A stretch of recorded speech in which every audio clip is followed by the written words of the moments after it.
हर शहर का चेहरा दिन के उजाले में जितना चमकदार लगता है, उतना ही डरावना वो रात की परछाइयों में बदल जाता है। ग्लोबल टेक टावर शहर के सबसे ऊंचे और आधुनिक ऑफिस बिल्डिंग्स में से एक। आज रात ठीक 11:45 बजे का समय है। ऑफिस के सारे केबिन, गलियारे और डेस्क्स खाली हैं। रोहित, एक मेहनती ऑफिस कर्मचारी जो अपनी डेडलाइन पूरी करने के लिए अक्सर देर रात तक ऑफिस में रुकता है, आज भी अपने लैपटॉप में खोया हुआ है। वह समय का ध्यान रखे बिना काम में डूबा रहता है, लेकिन आज उसे एक अजीब बेचैनी महसूस हो रही है। सारा ऑफिस खाली है, लेकिन लगता है जैसे कोई उसकी हर हरकत पर नजर रखे हुए है। आखिरकार रोहित अपने बैग को कंधे पर टांगता है और लिफ्ट की तरफ बढ़ता है। लिफ्ट के दरवाजे उसकी मौजूदगी पर खुलते हैं और वह भीतर दाखिल हो जाता है। लिफ्ट का अंदरूनी हिस्सा ठंडा और अजीब सा है। रोहित ग्राउंड फ्लोर का बटन दबाता है, लेकिन फर्श का इंडिकेटर अचानक बेसमेंट पर आकर रुक जाता है। लिफ्ट में हल्की सी धातु की चीख सुनाई देती है, जैसे कोई पुरानी मशीन दर्द से कराह उठी हो। रोहित हैरान होकर बटन को दोबारा दबाता है। तभी उसे अपने पीछे हल्की सी आहट महसूस होती है। वह मुड़ता है तो देखता है एक अजनबी आदमी चुपचाप लिफ्ट के कोने में खड़ा है। उसकी आंखें गहरी और चेहरा धुंधला है। आवाज बेहद धीमी और रहस्यमयी है। गलत कोड डाला है तूने। रोहित का दिल तेजी से धड़कने लगता है। उसे याद आता है कि उसने ग्राउंड फ्लोर का बटन दबाया था, लेकिन लिफ्ट बेसमेंट की ओर बढ़ रही है। अजनबी की मौजूदगी में लिफ्ट का वातावरण और भी रहस्यमय हो जाता है।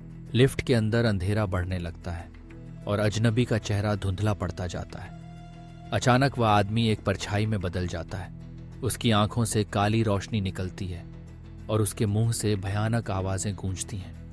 रोहित डर के मारे चीखता है और उसकी आंखें भी काली होने लगती हैं। लिफ्ट का सारा माहौल एक डरावनी ऊर्जा से भर जाता है। कंप्यूटरों के हमिंग की आवाज अब दानवी फुसफुसाहट में तब्दील हो चुकी है। रोहित के शरीर पर जैसे किसी ने कब्जा कर लिया हो। वह खुद को रोकना चाहता है, लेकिन उसका शरीर उसकी नहीं, किसी और की गिरफ्त में है। लिफ्ट आखिरकार बेसमेंट में आकर रुक जाती है। दरवाजा खुलता है और वहां खड़े हैं सिक्योरिटी गार्ड शास्त्री जी। उम्रदराज, चेहरे पर गहरी लकीरें, आंखों में अजीब चमक और हाथों में एक छोटी सी पूजा की थाली। वे तेज आवाज में मंत्र पढ़ना शुरू करते हैं।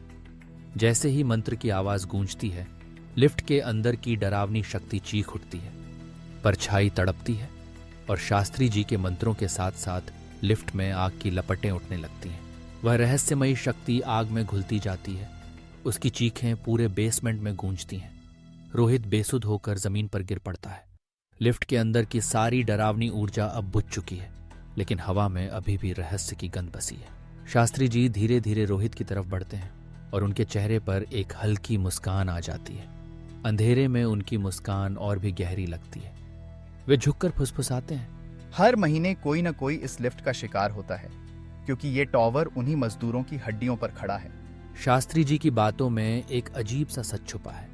इस टावर की चमकदार ऊंचाई, इसकी सांसों में बसी डरावनी कहानियां और इसकी नींव में दबी सैकड़ों परछाइयां। लिफ्ट के बाहर एक हल्की सी घंटी बजती है, जैसे किसी ने लिफ्ट को फिर से बुला लिया हो। अंधेरे में शास्त्री जी की मुस्कान गहरे रहस्य का संकेत देती है। रोहित अभी भी बेसुध पड़ा है, लेकिन उसकी धड़कनें तेज हैं। ग्लोबल टेक टावर में रात के समय चलने वाली लिफ्ट, कंप्यूटरों का हैमिंग और बिजली की झिलमिलाती रोशनी सब मिलकर एक ऐसे माहौल का निर्माण करते हैं जहां इंसान की हिम्मत और डर की सीमा बार बार टकराती है। यहाँ काम करने वाले लोग शायद दिन में जैसे तैसे अपनी नौकरी निभाते हैं, लेकिन रात के समय जब सारा ऑफिस खाली हो जाता है, तब असली मालिकान, वे छाया, वे आत्माएं अपने राज में लौट आती हैं। हर महीने कोई न कोई इस लिफ्ट के रहस्य का शिकार बनता है।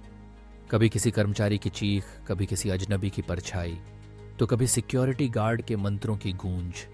ये सब कहानी का हिस्सा है। इस बिल्डिंग की नींव में दबी हड्डियां, उन मजदूरों की आत्माएं जो कभी इस टावर को बनाने में अपनी जान गंवा बैठे, अब यहाँ की लिफ्ट में अपनी उपस्थिति दर्ज कराती हैं।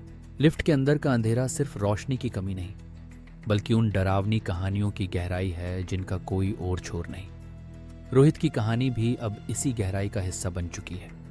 शायद कल सुबह जब ऑफिस खुलेगा तो कोई और कर्मचारी लिफ्ट में कदम रखेगा और यह चक्र फिर से शुरू हो जाएगा। इस टावर की लिफ्ट में कदम रखने से पहले सावधान रहिए। क्योंकि गलत कोड डालना सिर्फ मंजिल बदलता है, किस्मत भी। और इसी के साथ कहानी का पहला अध्याय समाप्त होता है। लेकिन टावर की लिफ्ट फिर से अपनी शिकार की तलाश में है।